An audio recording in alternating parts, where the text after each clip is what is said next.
welcome to Bible / Chat. Jason and I. Hey. How are you? Good. Good. What's a tear, Jason? I have no idea. It's What a weed, apparently. Is it? Because I've seen tear on like the scale that we use to bake. Yeah, Have you ever seen that? I've never studied this passage. No, I'm just kidding. Pure blindness. No. It's supposed to resemble wheat. Looks like wheat. They call it damsel. Really? But oh, very interesting. I've never So been it there. looks like weed. Yeah. But it's actually a weed. I have no idea. Man. Yeah. It's you guys the need to fall. Google it. Why are you not an agricultural expert, Jason? I expect that. Well, I mean, you call it. You know the name of it. I had no idea. That's very good. Well, it's good to be walking through these parables. Yeah. So we want to cover the next one, which is the tares among the wheat. Matthew 13. Yeah, Matthew 13, starting in verse 24. So what's this parable about? How does it relate to the kingdom of God? Right. So you just covered the sower, the seed, the four soils. Right. That's like setting up the whole chapter about the kingdom of God in the first parable, right? Yep. And then with the tares among the wheat, how that relates to the kingdom is the two kinds of people Yes. in the kingdom.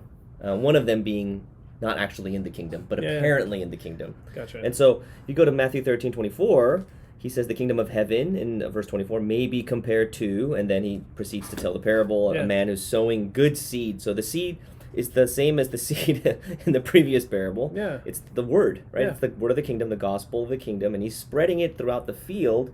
And then he says the enemy came in and sowed tares among the wheat. These are counterfeit wheat. They look like wheat, but they're useless. Yeah. Right? Damsel. Yep. Yeah. And they went away. But when the wheat sprouted and bore grain, the tares also grew up with them. Yeah. And so they kind of look the same. And so they're like, wait a minute, though. You have these tares, you have these wheat.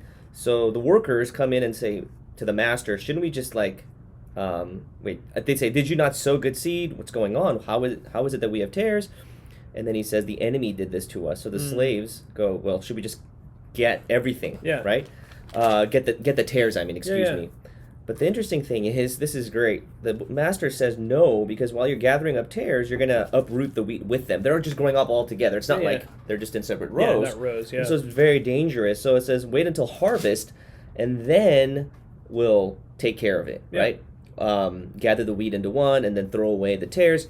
Yeah. He stops, and then he tells two other parables, and then he privately explains, just as he did with the sower, this one to his disciples. Verse 36, the crowds left, and then he goes into his house and he explains it to them. And long story short, so that we don't go through every single verse, long story short, the enemy is the devil, right? And he sows tares, a.k.a. unbelievers, or counterfeit believers, who are not believers at all, in the midst of believers in this present age. Gotcha. So you could say very...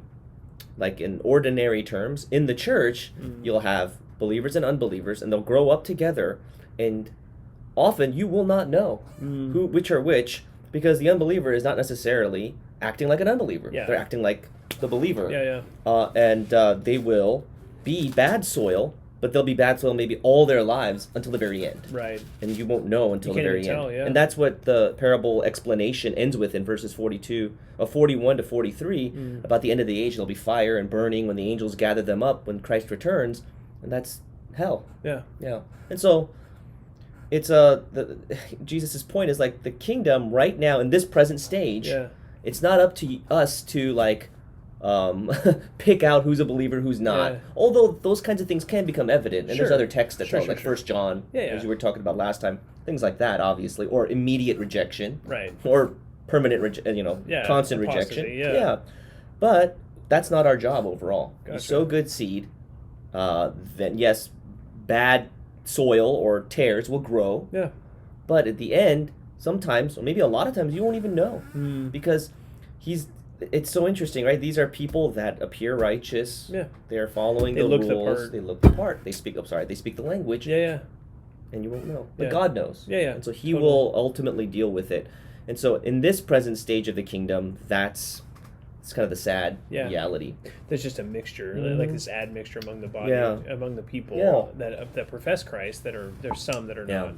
So it's in one sense, it's sort of a warning text, huh? It is a warning text. Yeah, to the other soils / tares, not to be like those things, and to examine yourself whether you stand in the faith. Totally, you're not rising or falling on yourself. Like, is it about you or is it about Christ? Like, why are you in this? Yeah. Have you calculated the cost? Do you understand Are you following Christ or man? Yeah. Or because you thought you were going to get something out of it? Like, are you truly loving the Lord? Yeah.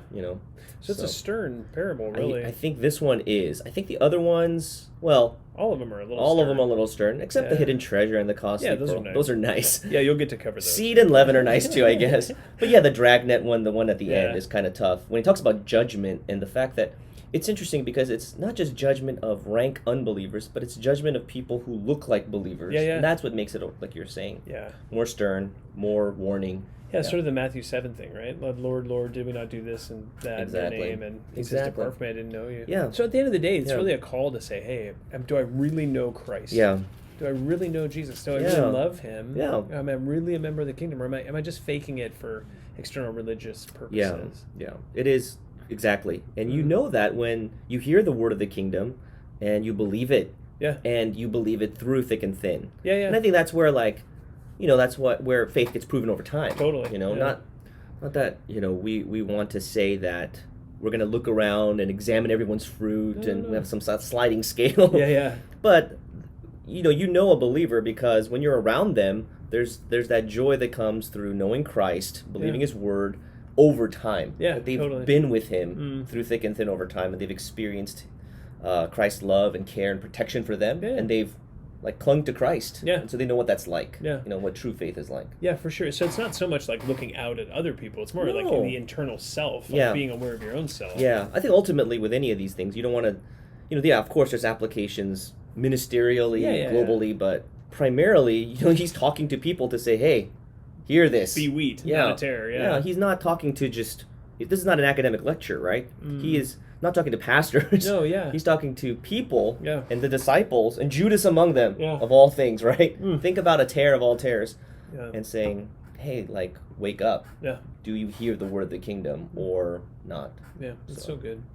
Well, man, thank you so much. It's good. Helpful. Appreciate it. Thank you.